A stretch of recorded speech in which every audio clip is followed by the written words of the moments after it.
we're introducing two fabulous bridge players.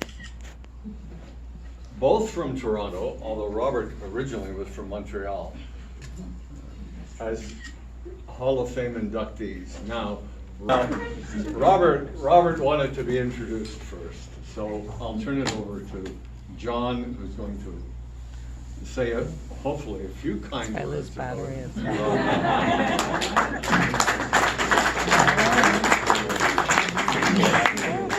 Thank you, John. I'm John Rayner from Toronto, and I'm a friend of Robert Levy's. So some of the locals here, I'm not sure. Robert, stand up just so everybody knows who you are. Mr. Robert Levy. And you're on television. A pink shirt this evening. I asked Robert yesterday, will you be wearing a pink shirt tonight? And he said yes. That's kind of his signature shirt. And I understand he went on a cruise to Australia and New Zealand a few years ago, and I was told you took 5 pink shirts on the cruise with you. Misinformation. But Robert looks, with his tall, slim figure, looks terrific in dress shirts. I always thought he should be a model. Advertising for shirts, just from the neck down, of course. John, would you bring me the Robert file, please? Okay.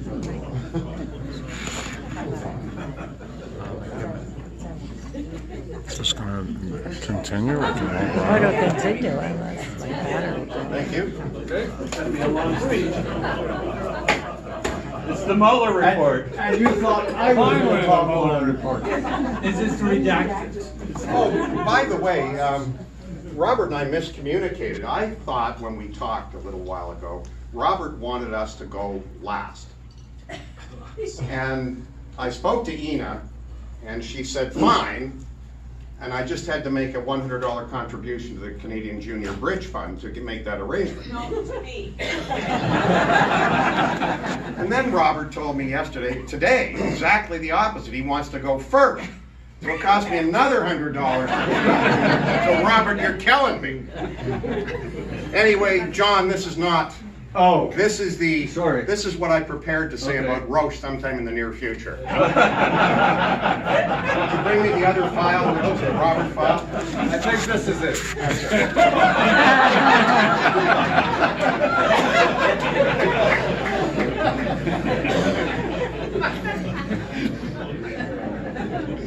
Ladies and gentlemen, it's my pleasure to introduce our inductee, one of the 2 inductees this evening into the Canadian Bridge Hall of Fame, Mr. Robert Levy. The day after he received word that he was going to become a member of the Hall, he called me. He was in Memphis, I was in Florida, and asked if I would present him. And I was thrilled to do so. Robert and I have become pretty darn good friends over the last 10, 12 years. And I think he respects what I have to say and thinks I would do him proud. And on top of that, I was one of the few people he thought would have anything good to say about him. I told him that I would certainly be roasting him as well as toasting him, and Robert said he was fine with that. But whatever I might have to say, Robert, it is meant affectionately, mostly. Robert grew up in Montreal. I'm going to tell you a little bit about Robert the person, and then I'll get into his bridge resume. Robert grew up in Montreal. He started playing bridge in 1969. The rest, they say, is history. He became part of the Montreal bridge scene with the likes of Eric Kokish, Joey Silver, George Middleman, Ralph Cohen, Sam Gold, Steve Cooper, Boris Barron, and Mark Molson. His first win was in the novice pairs at the Montreal sectional. Robert moved to Toronto in 1978, and by this time Robert's hair had already started to turn a salt and pepper color, and by his late 30s, his signature gray hair had completely taken over. The sight of so many unexpected and disappointing dummies had undoubtedly hastened his change. He met one of his 2 great loves, Christine Hutton. Robert tells me that John Gowdy was the matchmaker. Gowdy told Robert that Chris had the hots for him, and told Chris that Robert had the hots for her. They married, and Chris Levy was such a strong and talented woman but she was able to cope with and overcome Robert's many foibles. Sadly, Robert lost Chris in 2002 after her protracted battle with cancer. Robert was to meet his second love sometime later. Both Robert and Judith had joined JDate, a Jewish online dating site. Apparently, Robert posted a fake picture, and Judith lied about her age, but they were flagged for each other, met at the Bloor Street Diner in Toronto and talked for 4 hours.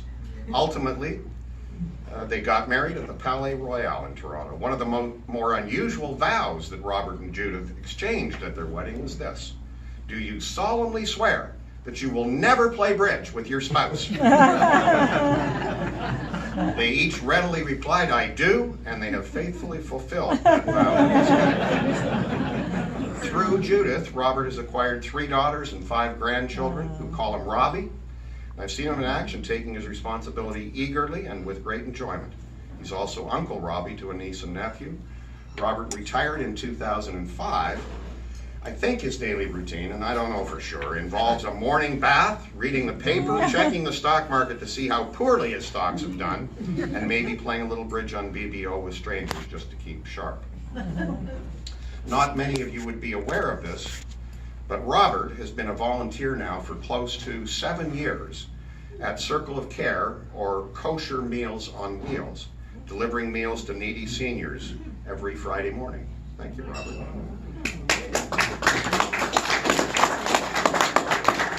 Robert is a very self-deprecating and very funny conversationalist who is not afraid to discuss life's trials and tribulations with my wife Jill and myself. He often speaks fondly of Chris and always has glowing things to say about Judith when she's not in our company. Jill somehow learned early on, that's my wife, that Robert has a soft spot for lemon meringue pie. She often makes this pie for Robert when we have them over for dinner. This fact will come into play soon. Even admitting our enjoyment of Robert, there are times when he can be very, very annoying.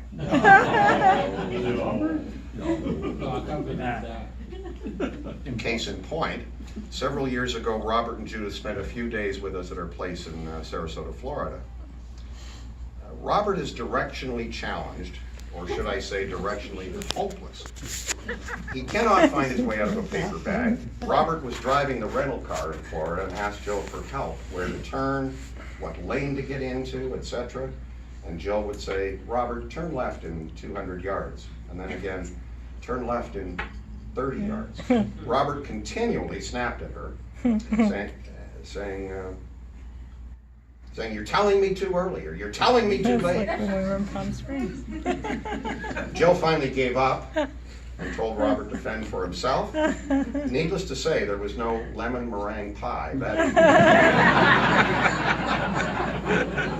evening. The same directional ineptitude manifests itself in the fact that Robert always stays at the host hotel, as he would be aimlessly lost if he had to step outside of the hotel. A Toronto spin gold in the 90s. A number of the players are here tonight. Our spin gold team was Robert, playing with Mike Moss, Roy Dalton, who's here today, John Gowdy, Michael Roche, who's here, and myself. We had won a couple of rounds in the spin gold. We then met a team of 6 world champion American stars. To everyone's astonishment, after 32 boards, our team was up by 55 imps. Michael and I retired to our room to bask in the afterglow. We returned to the playing site for the third quarter score comparison. The score had not changed. The lead was still 55 imps. The only difference was that the lead was 55 now in our opponent's favor. We had lost that quarter 110 to nothing. This is a true story. Even Roche and Rayner, returning to the fray, were not able to recover the difference. And that's when Michael fleetingly thought that maybe we should get t-shirts made up with the words Rayner and Roche sat out the third quarter. Thanks for being a part of that debacle, Robert. For the past year or so, Robert has given time to playing with one of our up-and-coming young junior stars, Jacob Freeman. Jacob, are you in the room? No, he's too young to drink. He said he'd be here tonight. And in so doing, Robert has been able to impart to Jacob some of the advice that only a grizzled old veteran like Robert could. Jacob even looks a bit like his mentor. By the way, I was going to congratulate Jacob and his partner Michael Serafini in reaching the quarterfinals of the CNTC this week. Yep. Some would say Robert is frugal. Others might say cheap. But last year, when 3 youth bridge players at the last minute found themselves without a ride to Montreal for the Bridge Week last year, Robert stepped up and offered and did drive these 3 youth players to Montreal. That was very generous of Robert. He even waived the gas mileage charge that he always levies on me.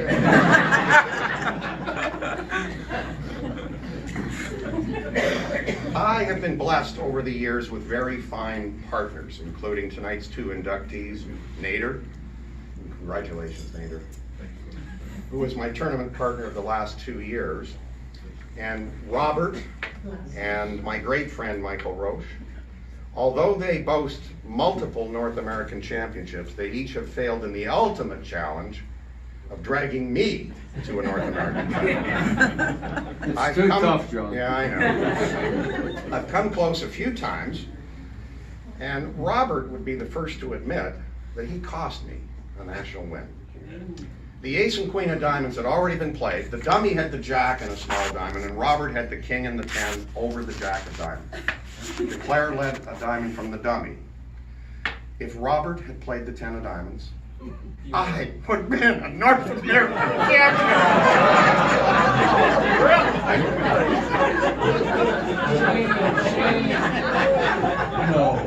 But no, Robert played the king and said, oops!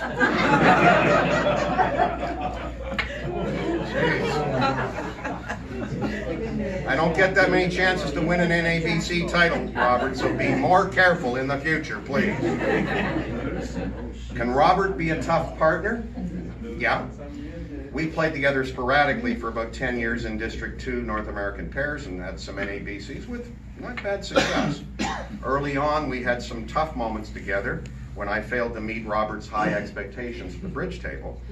To his credit, and I mean it, over the past few years, Robert has become a much better and more supportive partner. At least with me, he's resigned himself to the fact that I'm not even going to be close to being perfect. Robert is a fierce competitor at the bridge table. As top bridge players, it's kind of necessary for us to be confident in our abilities, but I would be the first to acknowledge that I have learned quite a bit from playing with Robert, especially in respect to bidding theory and tactics. Thank you, Robert.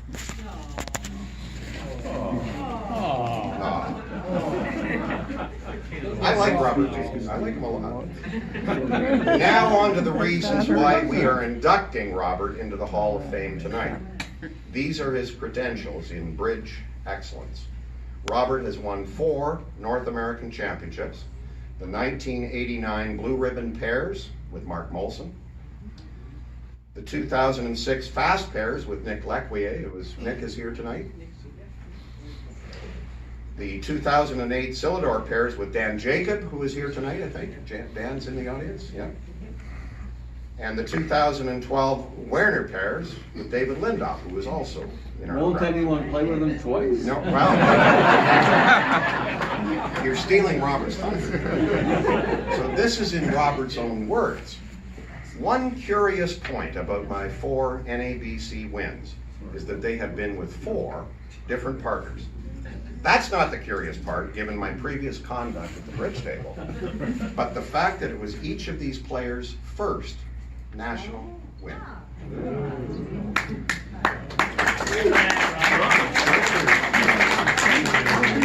In In addition, Robert has 2 seconds, the 1982 Risinger teams with Paul Lewis, and the 2015 Fast Pairs with Jeff Roman.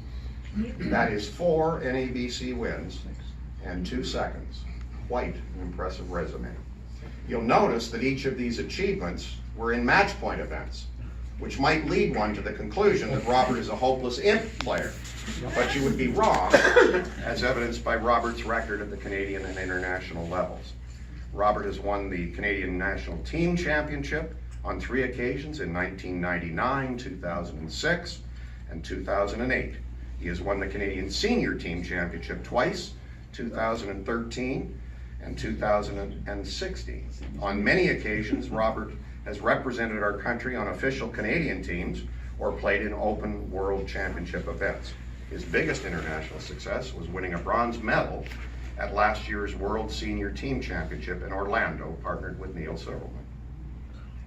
This is a great record of Canadian, North American, and international success at the bridge table, and the reason why Robert is being inducted this evening.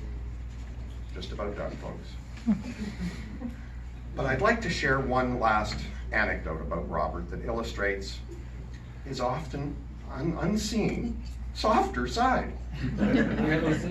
About 10 years ago, I spent a weekend at Robert and Judith's cottage on Little Lake north of Toronto. After an evening of revelry and debauchery, at around midnight, Judith and Robert retired to their upstairs master bedroom, and I to my upstairs guest room. I made one last visit to the bathroom, turned off the remaining lights, big mistake, and proceeded to my room. Robert has always maintained that my resultant fall may have been somewhat Scotch-induced, but in a flash, I found myself tumbling down 19 stairs, landing in a lump at the bottom, as I was lying there, having broken or cracked 12 ribs.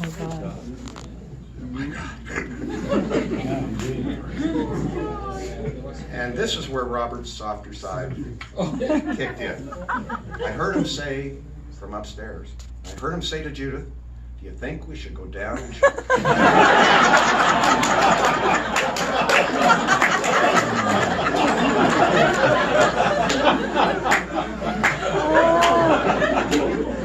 Judith's right here. Hi, Judith. They did, and drove me to the hospital in a driving rainstorm where I spent the next 12 days. I've got to tell you, folks, for the next 5 years, Robert treated me unbelievably wonderful until the statute of limitations on expired. All kidding aside, Robert, I value our friendship very much, and I'm absolutely thrilled that you chose me to introduce you this evening. Congratulations, Robert.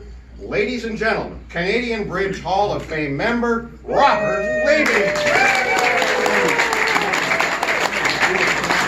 I don't think we have to film this second one. I'm not going to. Thank you, John, for warming up the crowds. I promise to be much more succinct. We won't bother you for too long. I'd like to begin by expressing my gratitude to the CBF and to the Hall of Fame Committee for the privilege of joining this group of special Canadian bridge players in the Canadian Bridge Hall of Fame. The only downside for me, and it's a big one, is having to speak in public. The last time I did was a while ago. At my bar mitzvah. Do the math. I wish to thank my many bridge partners who have helped carry me along the way. I'd also like to acknowledge my boyhood buddy George Middleman, who has consistently been my go-to bridge resource. And I must especially thank my wife Judith, who has been a true calming influence, helping me to improve my table temperament and to become a better partner in bridge and more importantly, in life.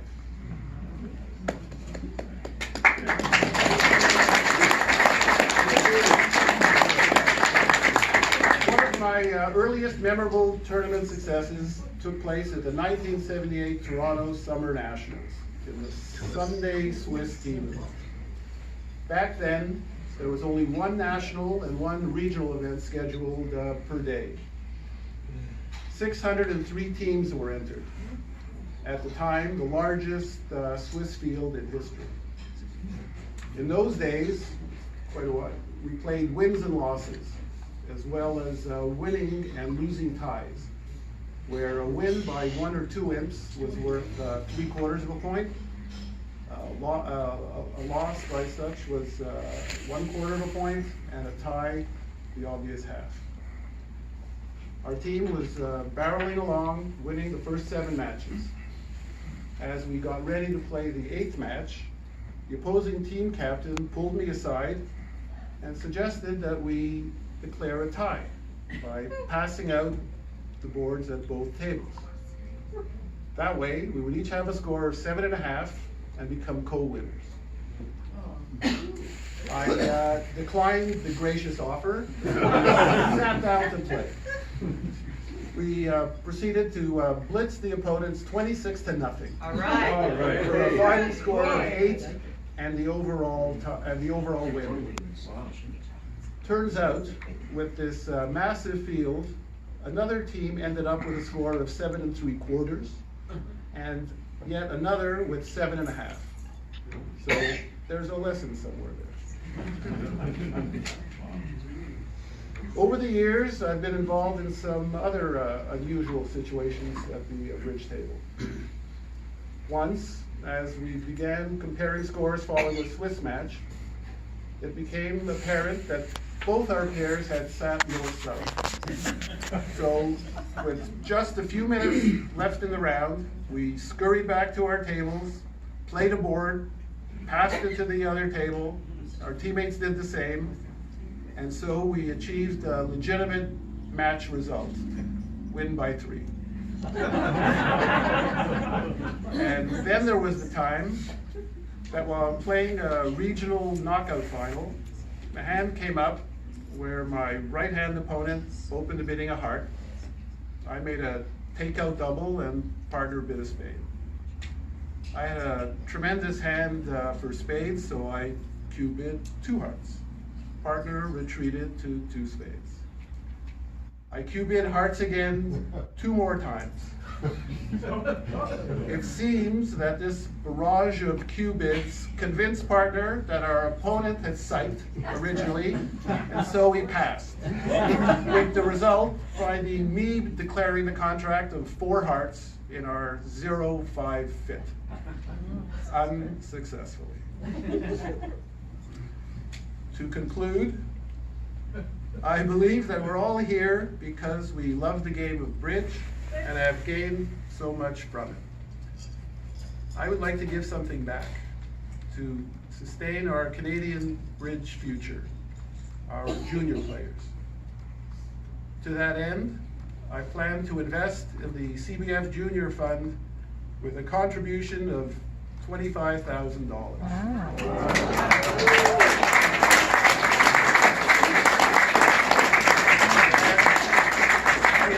All like-minded players to pitch in as well. Thank goodness the Hall of Fame committee focused on my bridge results and not on my speech-making talents. I'm very relieved that this part is over. I can get back to just playing bridge.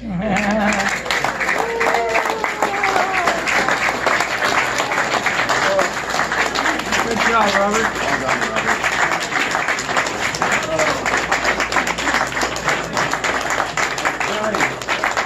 Are you proud?